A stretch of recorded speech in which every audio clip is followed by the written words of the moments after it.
And welcome back to the Weekly Tech Rant with me, Jay. And me, Karl. And it's 2026. It is.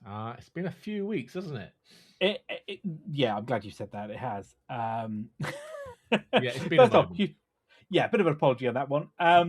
So we were hoping to get a couple of shows out before the end of the Christmas period, but it didn't happen, did it? And no, life got very busy. It just got crazy. So apologies for that. But we are back. We have plumbed in and updated all of the sites, the services, the sockets, and all those things, including our schedules. And we've got the next few shows already booked out in our schedules, haven't we, to record coming up. But this week, we're back. It's 2026, I said. It's the first show of the new year. And what have we got for you? Well, we've got, when we get started in a few minutes, we're going to talk a bit of a news catch-up. A few of the stories that caught our eye over the Christmas period. We're going to talk CES 2026 because, as always on this show, since we kind of started, we've always covered CES, haven't we? And kind of the key things that come out. Now, this time around, we've kind of really just picked out 4 kind of, I guess, key things that we thought were interesting for us. CES is so big, isn't it? And it is. This year, I think CES was a lot of the same. There was a lot of laptops. There were a lot of monitors. There were some very nice monitors. I have been sending a fair few links, especially that, what was it, the 50-inch? 56 I think it was 50-inch, wasn't it? 50-inch Dell OLED. It looked amazing. But it was a lot of the same old. And that's the problem. So we've kind of picked out a few things. Always welcome to come to CES. We were joking we should really get around to going to CES one year. We've been covering it for so long. Love to. We should probably do that. But where have we been? So what's happening? I mean, 2026 has got off to a weird start. I mean, politically speaking, we've had the US decide that they want to start a new empire, and have decided that Venezuela is where they're going to start with that. We've had, what else we've had? We've had Grok, which is Twitter or X's AI agent, decide that it is become some kind of sexual image generator, and not to make light of that, not just for adults. No, and not to make light of that at all. There has been massive outcry over the last week or so, where people have been using Grok to create sexually explicit and violent imagery of non-consenting adults and, of course, children, which is not just illegal but absolutely morally irresponsible. Despicable, yeah. And this has been going on, let's say, for a week, and nothing seems to be happening, and it just seems to be like the whole site has become this sexual image generator with no real backlash. The only response I had seen was them basically saying, it's the responsibility of the user, it's our terms of service. I'm sorry, it's just absolutely disgusting to say that. Well, there was an update today, hasn't there? Because the UK has pushed back quite heavily. Well, I rephrase that, not necessarily that heavily. They were threatened by fines, regulatory action, and the government actually almost said that they were thinking about banning X in the UK, and to do that. So apparently, she's saying now it's been turned off, hasn't it, for non-paying customers? Non-paying, well, apparently, which I'm like, well, surely. Is that not just them attempting to make more money? Because people might go, well, I'll pay for that privilege. There are a lot of despicable people out there who would happily pay for that. So that doesn't really seem like a solution. No. Well, I've seen today already some posts from reputable fact-checking sites and services, who have already seen that actually it's not rolling out 100%. People with free accounts are still able to generate images. But what was really surprising was, Bellingcat, who do the information open source intelligence. Yes. They posted this morning, or reposted, I should say, a tweet. I'm guessing it's a tweet. Must be a tweet. Yes, it is a tweet. From a Republican politician in the US. I'm not going to name them. But the long and short of it basically says that she goes on to say that if and she says Keir Starmer, but she calls him Starmer, is successful in banning X in Britain, she's going to propose legislation that he gets sanctioned, but the UK gets sanctioned in the same way that the United States responded to Brazil in 24-25 when they also banned X at the time, which visa revocation, sanctions, consequented free speech against that. I mean, and she goes on to say that there are always technical bugs during the early phases of new technology, especially AI, and these issues are typically addressed quickly. X treats these matters seriously and acts promptly. This is not about technical compliance. This is a political war against Elon Musk and free speech. Not entirely sure that's quite right. Can you read?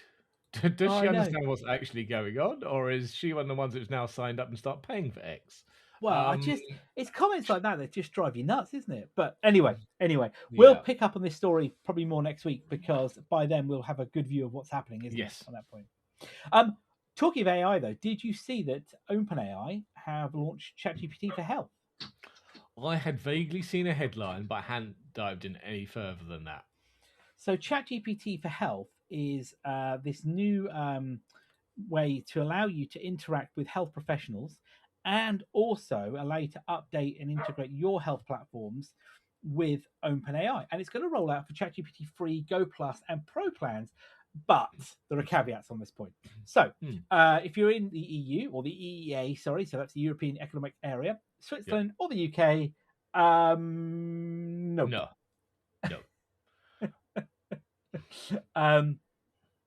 Apparently not yet. So I reckon regulatory issues are going to roll that. So medical record integrations and some apps in terms of are going to allow you to connect to the US. Apple Health, you'll be able to plug into it as well. And you'll see, was it MyFitnessPal's another one, that kind of stuff. So you can start using it. And apparently what they've discovered is that particularly in countries that are not, I guess, let's say the Western Hemisphere, and I don't want to use the Trump definition of the Western Hemisphere, are using ChatGPT a lot of questions around health. And so I guess this is how to try and kind of use that power and help it grow and grow. So I'm quite interested. I'm not going to say I want to trust it as my GP, but I'm pretty impressed. They say you said connecting with professionals, or do you mean agents? I'm presuming this is you feed all your health data in, and then it helps you diagnose any issues. Yeah, exactly. Brings them up early, that kind of thing. And apparently they've worked with doctors and physicians around the world to move on that. Yeah, so they said they worked with like around the world to create service. So I think it's going to allow you to plug in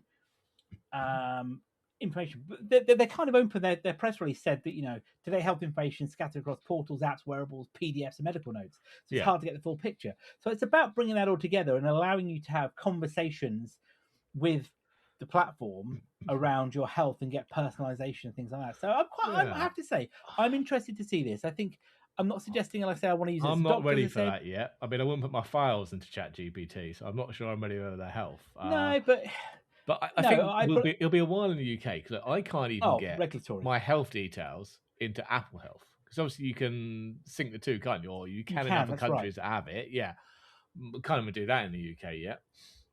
No, well, yeah. I mean, look, I'd be interested to play with it. I won't lie.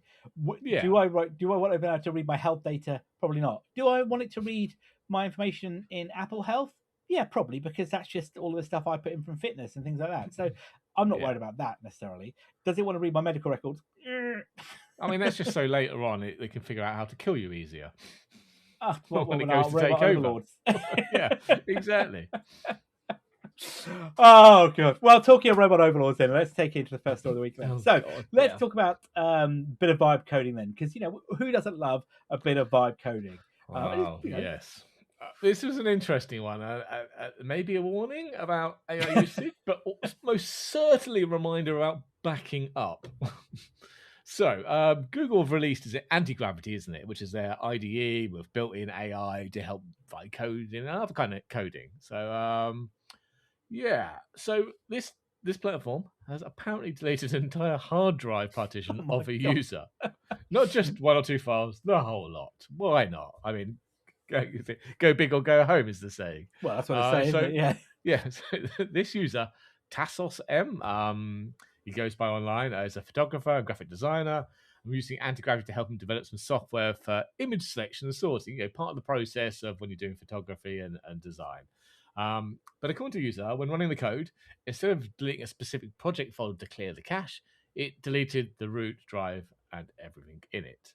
To make matters worse, it didn't move it to the recycle bin. It just did that one where it bypassed the recycle bin completely. So without using any kind of specialist software, you can't get that one back. But the response from Anti-Gravity, though, when the user questioned the agents, did I give you permission to delete or why did you delete the whole D drive? It's come back with, no, you absolutely did not give me the permission to do that. I am horrified to see that the command around to clear the project cache appears to have incorrectly targeted the root of your D drive instead of a specific folder. I'm deeply, deeply sorry. This is a critical failure on my part. That's all well and good, but doesn't help him get his files back. Just like, I'm sorry. I love that. I love the phrasing of that. I'm Yeah, deeply sorry. yeah, I'm horrified. Yeah, no. So am I. In all fairness, though, reading a little further into it, the user acknowledges that he was running anti-gravity in something called turbo mode, which apparently allows execution without user input. So that certainly contributed to the incident. Okay, fair play. So, but I wouldn't exactly say that was a 50-50 split of blame there. I think that's fairly heavily on the side of the AI who decided to delete the entire D rather than the folder it was in. But this isn't the first time we've heard this. And I'm pretty sure it's not going to be the last time. So maybe if you're playing with this, back up, back up, back up. I mean, I just like, look, vibe coding is great. I mean, I'm not going to lie to you, right? I use ChatGPT to help me create the frameworks for some one-page websites, and it does a great job, right, of helping me put together CSS and the HTML. Yeah, yeah, makes sense. Yeah, and I go off and use that, and that's a really good starting point for me, especially when I'm trying to do some of the reactive stuff. And my coding's not great, so it really helps me do that. Would I allow it to write to disk and properly, I guess, agentically access the platforms I'm working autonomously as well? Yeah, without any user input for potentially fatal tasks. I'm not quite sure whether or not that is it. The problem is, I possibly would, but I'd have it in a VM. Not Okay, on my fair main play. thing. In a VM or a container where it couldn't do any real damage other than what I fed it.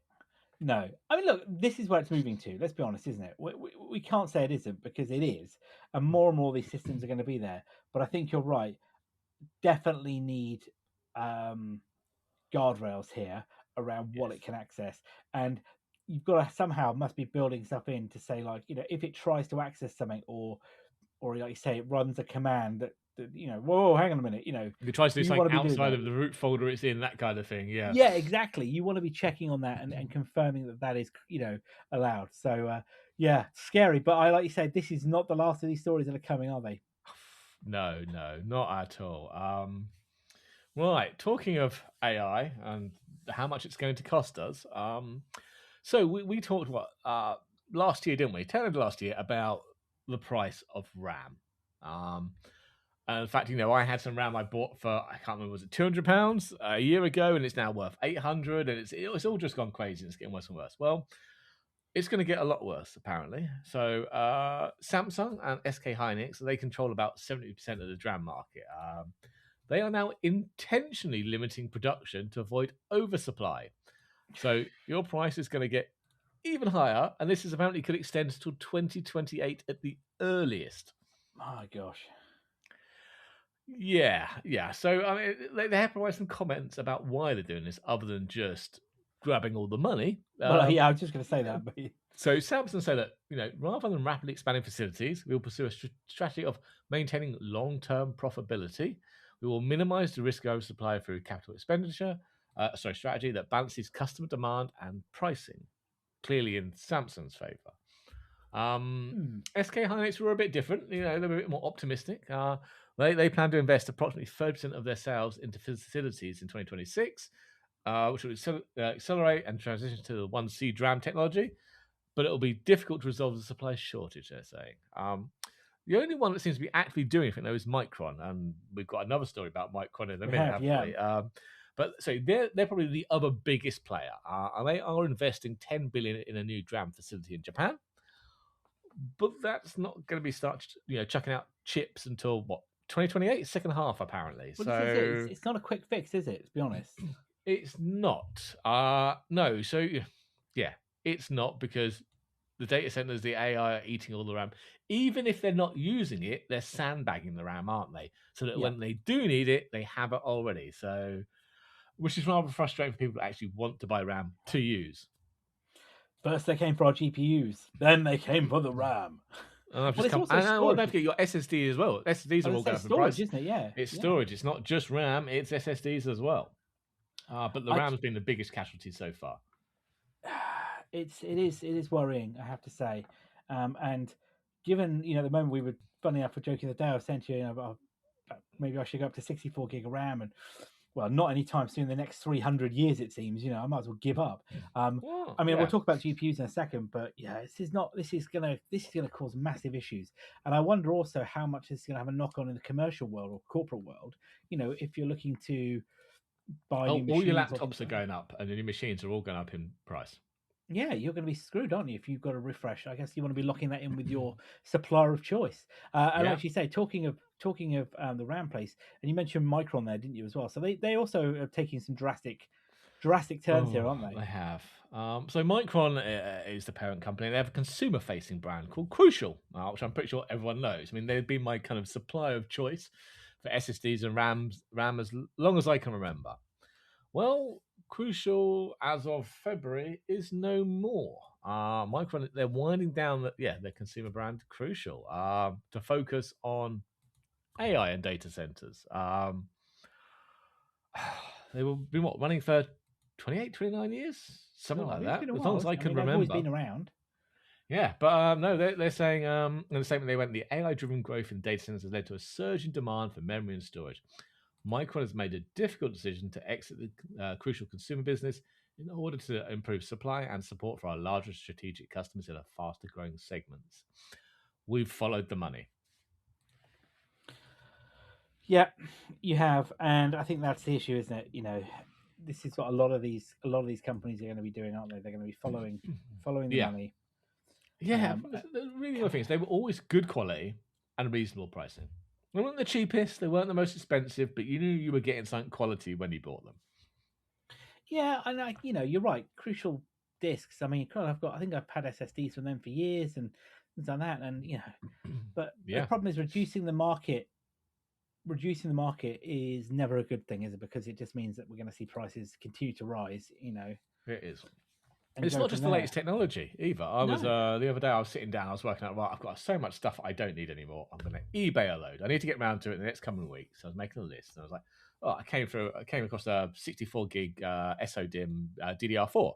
I bought for a laptop, but then realised it had soldered in memory, and I could only stick one stick in. Oh yeah.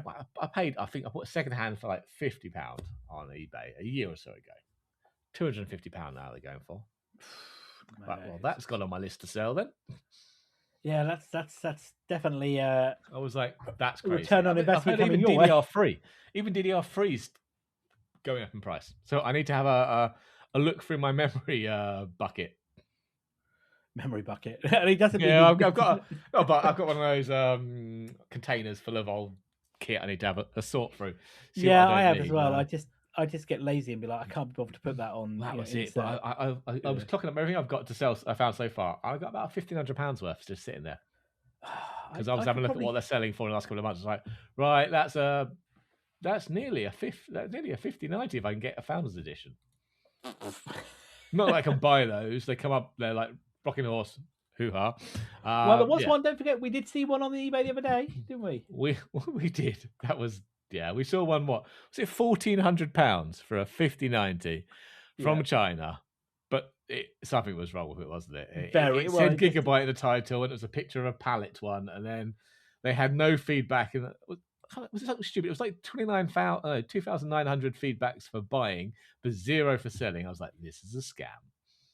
Yeah, everything was very dodgy about that, wasn't it? I mean, it might not be, but it certainly smelt like it was. And I was like, that's a wad of cash I could spend on some nice computer upgrades or something else. So I need to pull my finger out and sit down and start listing some stuff.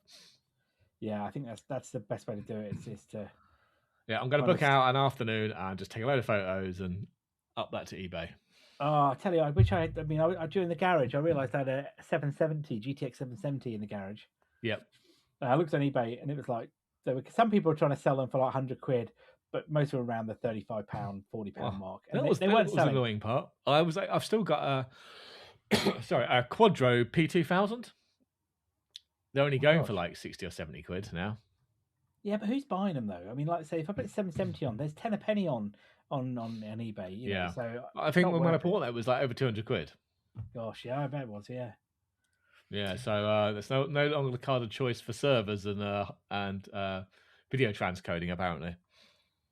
We never did get an ARC, did we? We were looking at those I've Intel got an ARCs. ARC. I've got an ARC. You did. Yeah, Sorry, when you I did. built my Yeah. new Unraid server, I got an ARC. Is it a 330 or a 370? An A. You're right. You did. That's right. Yes. It's in Plex. It chugs through anything you throw at it. I might still got the Quadro in there, so I don't know. If you're going to do an upgrade and you want to start talking about AV1 and stuff like that, works a charm. I might have to at some point. I feel it's probably a cheaper. You'll probably get one on eBay for £100. Yeah, exactly. You don't need. You just need the lowest Intel ARC you can get because they've all got the same video decoding and coding capabilities. Well, given not be funny, the last eBay purchase I've made in the last week has been the new Hothouse. I don't know whether we're going to be going that far at the minute. We'll leave that for another day. We will. So, talking about games then, 007 First Light is due out next year. No, due out this year, excuse me. Due out this year. It's taken the slot that was going to be filled by GTA 6 because that slipped. Which has now moved to what, November, hasn't it? It has. And this is the IO Interactive game, which appears to be modelled on the Hitman games. IO Interactive was Hitman, style. Wasn't it? Yeah. But they've released their minimum recommended specs for the PC build, and oh my god, it's going to hurt. So it's not just going to cost you £60 to £70 for the game; it's probably going to cost you quite a bit of money for this new RAM as well, haven't you? So a GPU is to play it. Yeah, so this isn't just. Sorry, this is they've only released kind of minimum recommended for playing it 1080p. Okay, so these aren't 4K or 1440p specs. So the minimum you're going to need to run 1080p, 30 frames a second, you'll need 16 gig of RAM and 8 gig of VRAM. Okay, so not too bad. But if you want to bump that to 1080p at 60 frames a second, you now need 32 gigabytes of RAM and 12 gigabytes of VRAM for 1080p. Yeah. And I can't work it out because the storage only requires 80 gig. So it can't be huge textures that the issue is. This just really badly optimized? Well, I would just thought to myself, that's 30 frames extra. I mean, that's asking for a lot for just that bump up in frame rate, nothing else. Yeah. It's not like he's saying who knows what it'll need for 4K. Well, that's what you need like 128 gig of RAM and 59 with 32 gig of VRAM. Well, the fact it doesn't even say anything about like quad, like playing it at 1440p or whatever, that even isn't mentioned. So we're missing a lot of the story here, but the initial specs are definitely not good. No, so my 3070 is not going to be a happy bunny. No, and if you want to upgrade that, you're going to need to buy something soon because GPUs are also going up in price. Yeah, I keep toying with the idea of biting the bullet and picking up a 5070 Ti and just sucking it up. But I can't. I just, what it's like. You can't pull that trigger. Basically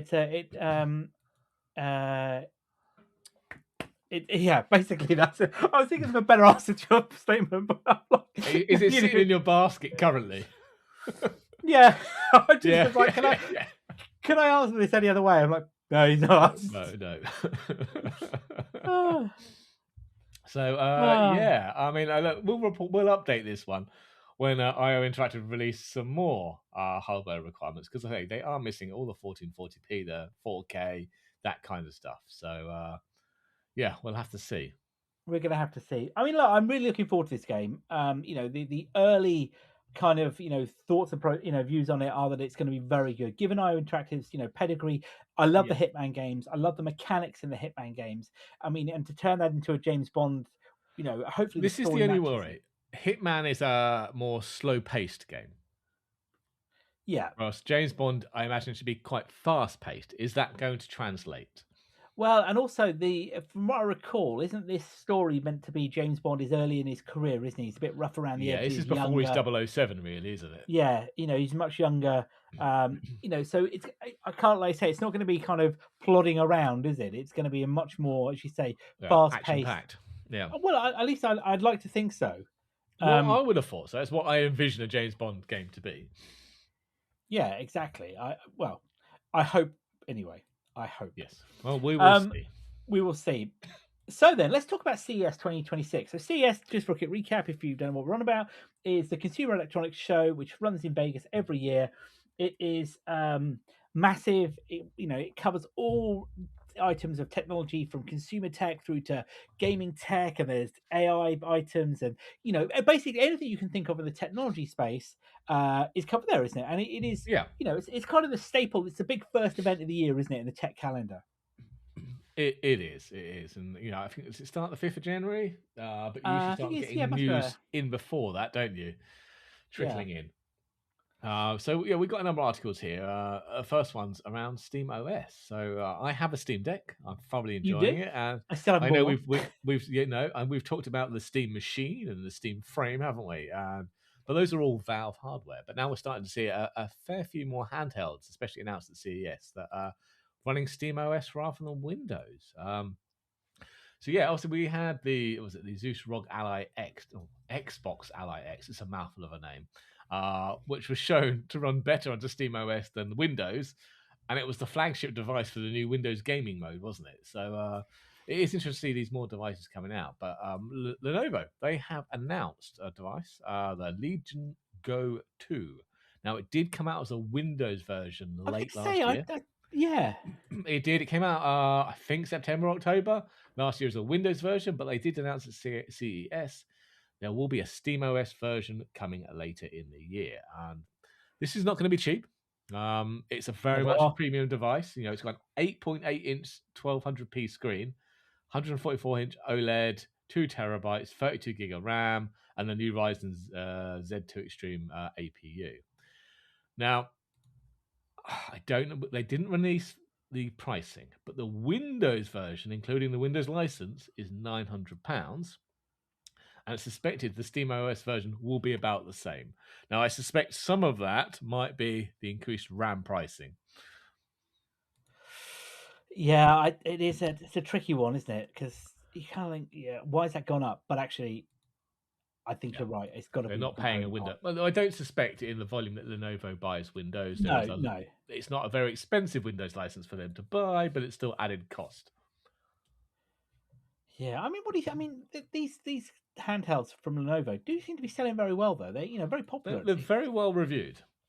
I just don't know if I can bring myself to spend £900 to £1,000 on the handheld. I do love the Steam Deck. I play it quite a bit, and what did I pay for? I can't remember what I paid for it. £500 or £600, whatever. I got the newer OLED one with a terabyte of storage. So again, it wasn't a cheap purchase, but I don't know if I could justify kind of doubling the price. Yeah, so my brother's just brought a Steam Deck. So over Christmas he was asking about, what do you get? And he was thinking about getting a gaming laptop because he has a job where he's on the road quite a lot, literally on the road. Perfect for that, yeah. Drives a big truck. And, in his downtime, he likes to be a bit gaming, and at home he's got an Xbox and he's got a gaming PC. And he was thinking, I'll get a gaming laptop. And I was saying to him, do you really need a gaming laptop? I mean, what else are you doing? And he's like, well, I've got my tablet. I was like, yeah, so you've got a media consumption device. So he uses his tablet for movies and TV or whatever, streaming. Yeah, I was like, if you're looking at emails or stuff like that, I'm sure you can do it on tablet. Yeah, and he's got his phone. I was like, so you just want to play games? I was like, well, why don't, instead of spending like £900 on a gaming laptop, why don't you get a Steam Deck? And I showed him the Steam Decks, and I said, go for the, the 256 OLED. I was like, look, it's about less than £500. I was like, you're saving money if you're linking, do that. Yeah. I was like, you've already got a Steam account. There are games here you play. Anyway, he dropped me a note. I think it was just in between Christmas and New Year, saying that he'd bit the bullet and he bought one. I was like, oh, awesome, brilliant. And I think for that kind of scenario, it's really good. I can't bring myself to get one. It's another one sitting in a basket. Yes, you're right. I think the amount of travel you do, I think you'd actually enjoy it. But again, it's not a cheap purchase. It's cheaper than the Legion Go, but it's not a cheap purchase still. No, that's the problem, and I just, I don't know what to, I think to myself sometimes, I'll get one. I took my Steam Deck to India when I went on a business trip recently. Not Steam Deck, sorry, Steam Deck, a Switch, excuse me. Yeah. And I played it a little bit, but I just couldn't get into it. Does that make sense? I don't know why. I just couldn't get into it. I suppose it's having games that interest. The type of games you want to play on the road. I play Forza Horizon because I like a quick blast. I did get a cheap copy of Need for Speed Hot Pursuit the other day, the remastered version. So I'm going to play that a bit. But I like stuff I can just kind of jump in and out of. Though I have found myself playing the Final Fantasy VII, which is a lot longer game. But if I'm sitting on an airplane for 4 hours, I've got the time to go and invest into it. Yeah, see, on a plane, I usually watch my iPad. So do I. Yeah, I usually watch movies, but sometimes you just get a bit bored of that one. I want something interactive. Yeah, I know. I'm with you. I guess there's part of me that's like, how do I want to do this? What is it I want to get done? And I think, oh, I'll play some games, and then I'm like, That's it. oh, I can't be bothered to get it out, and it just. In the hotel room, though, I'll just plug it into the dock and I'll take an Xbox controller with me and I'll just play it on the big screen like I've got a console. Yeah, that's probably not a bad idea. I give you that. That's probably not a bad idea at all. Yeah. There's part of me just like, I should do it. Get in there. You got plenty of hundreds of games on Steam, and then I'm like, you don't need to buy any new games. You've got all the games. But then it's another. In my bag, I've got my laptop. I've got my iPad. If I'm on a longer trip, I've got my Remarkable tablet. So it's another added weight. It's another kilo of weight, probably, at least, isn't it? And I'm just like, I don't know whether I want to be doing this.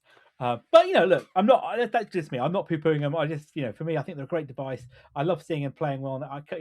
So I should probably one day bite the bullet, but not today. Not today. One thing I suspect you will be buying, though.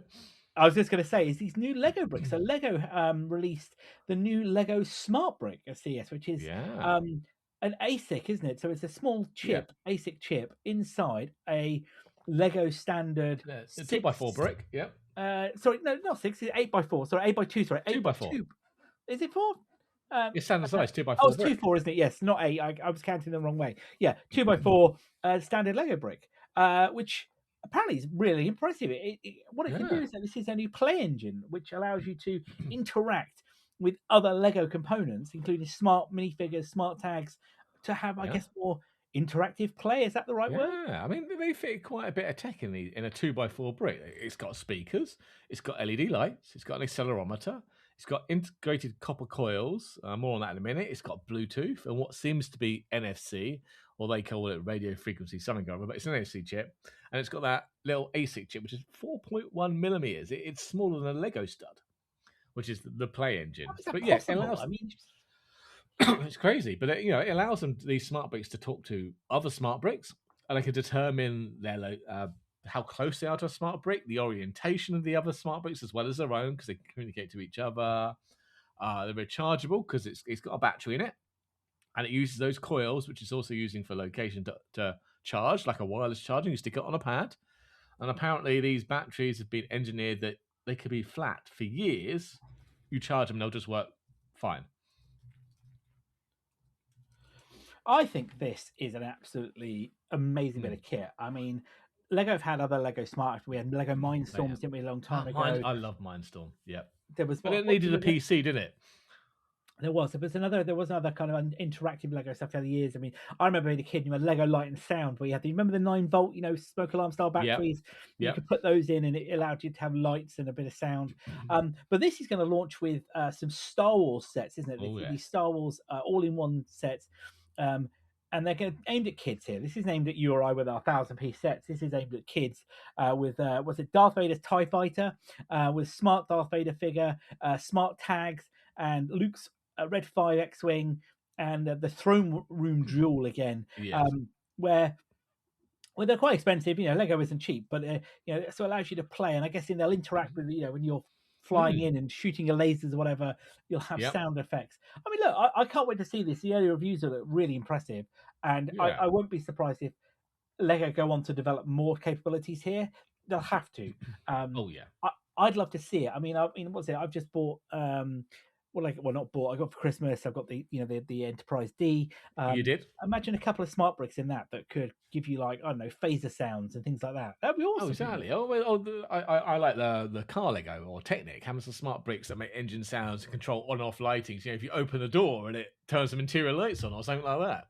Yeah, it'd be quite cool. It is. These things are wicked. I mean, all right. Another one I was building the night was imagine the Game Boy. So I got the Game Boy, for the cartridge. You could have the sets, but imagine if you had a couple of smart bricks in there that when you press the buttons, or it tied into I don't know or you flick the power button maybe, it gave you the Nintendo startup sound, because they could surely cool. they've licensed the tech. I bet they could license that, couldn't they? They license that as well. So I mean that would be very cool. Very cool. So what else do we get then? The last couple of things from CES 2026. Well, Nvidia were there, as they always are. No new GPUs, so no supers. We were hoping there would be like a 57 Ti Super with 24 gig of VRAM or whatever, a jump up, but no, this year was all about software. And to be honest, we didn't get a lot. Look, we got a new version of DLSS, not version 5. We got 4.5, and there are some good improvements in there. We got DLSS 4.5 gives you a second generation transformer models, gives you better upscaling, especially in performance and ultra modes. And this will actually work all the way back to a 20 series card. Wow. So that's a win. Some backwards compatibility there. But the other big one was their DLSS multi-frame generation. This is the one where it uses one frame to generate, using AI, 3 or 4 more frames. Well, we got a 6x mode now. So 1 real frame, 5 AI frames, and then, 1 real frame, 5 AI, etc. But you will need a 50 series GPU to use that. And if you've got a 40 series GPU, you only get 1 extra frame, 1 AI frame. So, oh, well. I'm not sure if I'm up for that one. I think it's got better with time, but the initial version of it was pretty pants, from my understanding. They weren't that great, but they're getting better and better. So maybe this is the way forward. But that was about it gaming wise from Nvidia. They did a lot of other talk around AI.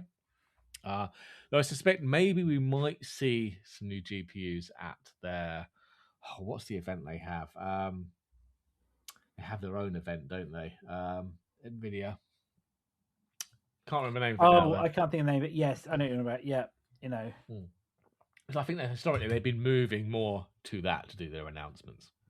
Who knows? Maybe we'll see a 60,000, 60 series, I should say. Yeah, I just look.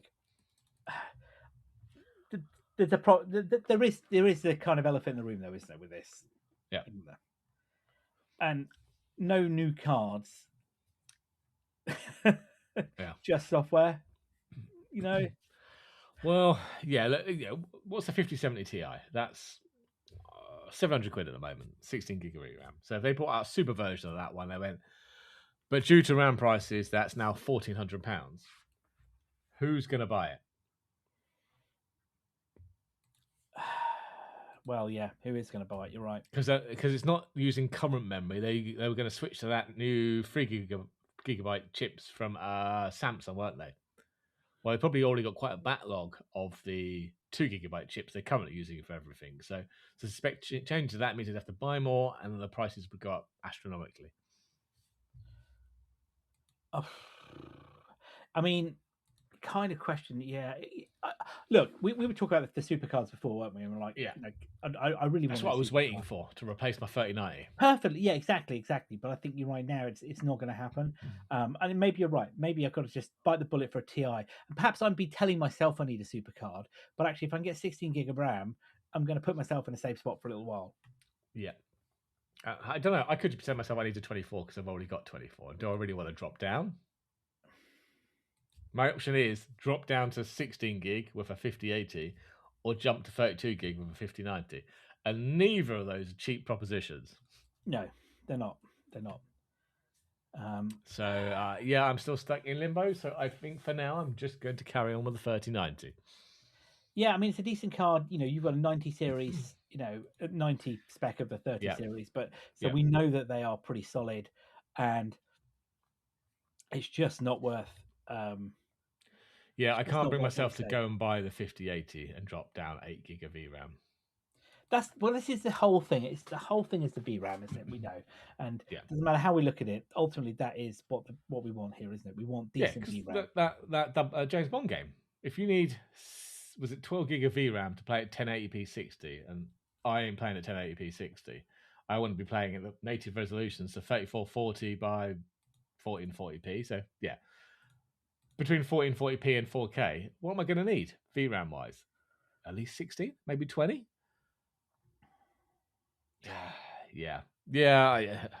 I think more, and yeah, I want to be playing GTA 6 when it comes out at a decent spec as well. And what's that going to need? We have no idea yet. No, that's a good point. We don't, do we? We don't have no, not a clue on that. So, talking next story. If you have, well, let's just call it money no object, or if you can afford 64 gigabytes. Sorry, I was just like, sorry, did you say money no object? Money no object, clearly. So, have MSI got the GPU for you? So Tell me, please.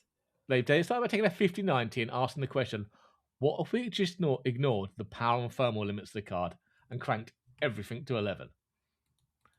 Enter the GeForce RTX 5090 32 gig Lightning Z. Now, I was really furious and trying to get my head around it, and it's insane. So, according to MSI, it's been designed to completely ignore the concepts of balance in favor of extremes. Okay, so it starts. They've put not just air cooled. They put a whopping 360mm radiator with 3 fans on it, and a newly designed pump that MSI says delivers a 71% increase in flow over previous GPUs. So this is pushing a lot of water to get heat out. It's got a full copper, full cover cold plate arrangement with a nice shiny carbon fiber plate on the back. Who doesn't like a bit of carbon fiber? Yeah. So it doesn't just take one dual 16-pin power connector. So one 16-pin power connector. It takes dual 16-pin power connectors and has a 40-phase VRMs on it, okay? And this is because the amount of power. In the standard form, you can flip between...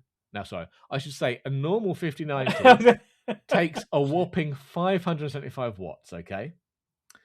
This one comes in standard form and you can flip between 800 and 1,000 watts. So MSI does recommend you need to have at least a 1600 watt PSU. And out of the box, you're going to get a boost clock speed of 2,775. So a quite a decent bump by 365 hertz from a standard 5090. But that's not the insane bit, okay? Let's be honest, you're not going to be running stock doing this, are you? You can do overclocking. So if 1,000 watts isn't enough for you, there is an extreme overclockers mode that unleashes 2,500 watts of power to the card. Now, I suspect the built-in water cooler is not going to help, and you might need liquid nitrogen for that one. Well, that's a lot of heat you've got to dissipate, isn't it? Now, to top that, if that wasn't enough for you, they did think, what can we add? So they've strapped an 8-inch display to the card as well. Just something else to generate some heat. Now, there's no pricing yet, and I think it's one of those ones, if you have to ask, you can't afford it. I'm just going to say that, yeah, you beat me to that. and you're going to have to get in quick, because they're only making 1,300 of it. It's a limited edition. They've already sold out. They've gone. I suspect they've already sold out, hence why there's no pricing. They've gone. But, I mean, it does look insane. I mean, look, I'm going to guesstimate here, the Founders Edition is £1,800. And no other reseller is anywhere close to that RRP. A 5090 starts at basically £2,200. I reckon this has got to be 3,500, 4,000. Plus the system you need to take advantage of it. You know, tonight in the UK there's the Euro Millions lottery, 46 million. Might just be enough to better buy one of these cards. Oh, I might be able to buy 2 maybe. Yeah, I still don't think I can justify it. God. Yeah. I mean, it's just nuts, isn't it? Like I say, money is no object. 2,500 watts. Jesus. Money's no object. I suspect you need a second PSU for that then. You need to be running a dual PSU system. Wow. Must be more than that, because one for your motherboard and your CPU and your RAM and the hard drives and all that, and something capable of supplying 2,500 watts to so maybe you need 2 PSUs for that GPU at 2,500 watts. I just trying to think of the size. Do you remember the full? I haven't seen a full full ATX size tower case for a long time. Yeah.